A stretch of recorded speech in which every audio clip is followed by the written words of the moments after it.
میرے حبیب کریم سید عالم صلی اللہ علیہ وسلم نے فرمایا، اللہ کریم نے بندے کو، مخلوق کو پیدا کرنے سے پہلے جو تحریر سب سے پہلے لکھی تھی نا، اللہ نے اپنے پاس جو جملے سب سے پہلے لکھے تھے بندے بنانے سے بھی پہلے، وہ فکرے یہ تھے کہ ان رحمتی سبقت اعلی غضبی، رب کریم نے لکھا تھا بے شک میری رحمت زیادہ ہے، میرا غضب زیادہ نہیں ہے۔ اس نے لکھا تھا کہ میری رحمت ہمیشہ میرے غضب پر غالب رہے گی، غلبہ رحمت کا ہے۔ سنیں بڑی پیاری حدیث، بڑی خوبصورت حدیث، کنز المال میں دیگر کتب احادیث میں ہے۔ حضرت ابو ہریرہ رضی اللہ تعالیٰ عنہ فرماتے ایک بابا جی نبی پاک کی بارگاہ میں آئے، اور جب وہ واپس جانے لگے تو میں نے عمر پوچھی تو عمر تھی 96 سال۔ کہتے ہیں بزرگ جب آئے نا تو یہ بھویں جو ہے نا ان کی سفید ہو کے تو یوں آنکھوں پہ آ گئی، بڑی چھڑی بابا جی نے پکڑی ہوئی اور دونوں ہاتھ پکڑ کے نا چھڑی کے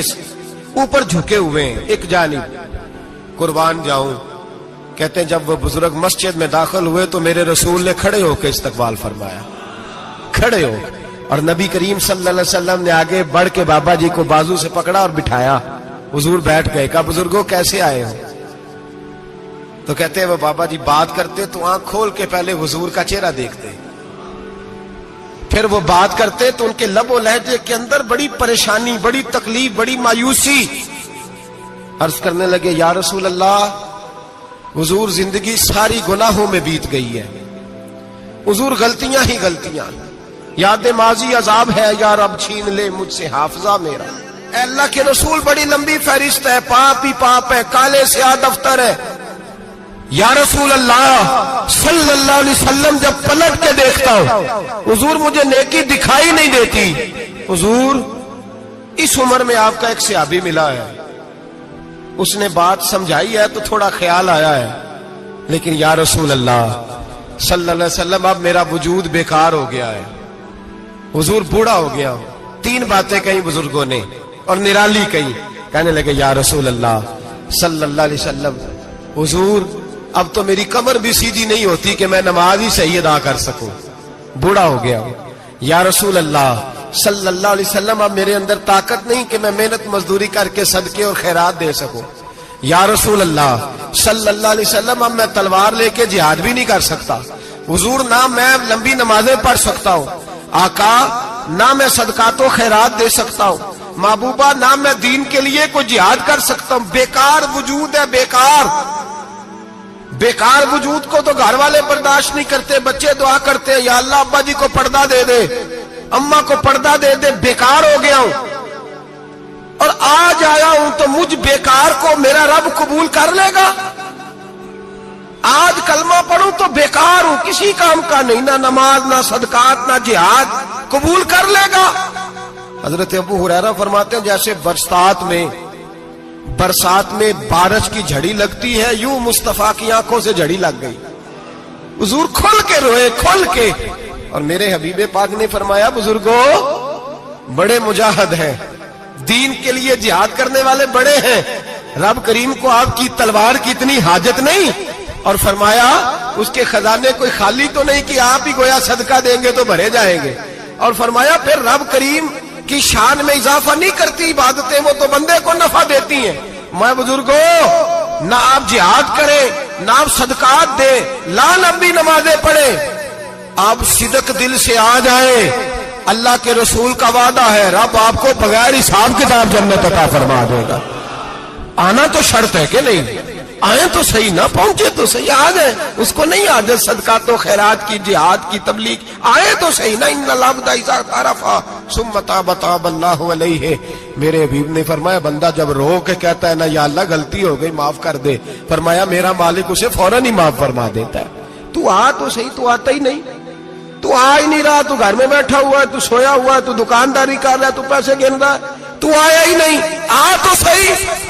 بلکہ میرے نبی پاک فرماتے ہیں جب اللہ پاک کا بھاگا ہوا غلام آتا پھر تو اللہ زیادہ راضی ہوتا ہے، پھر تو اللہ زیادہ راضی ہوتا ہے، زیادہ راضی ہوتا ہے، تو آ تو صحیح، پہنچ تو صحیح۔ بلکہ صوفیاء تو اور بات کرتے ہیں، وہ کہتے تو کبھی بھول کے بھی رب رب کرے تو اللہ تو اسے بھی قبول کر لیتا ہے، بھول کے۔ ملا رومی کہتے ہیں بنی اسرائیل کا بندہ ہے،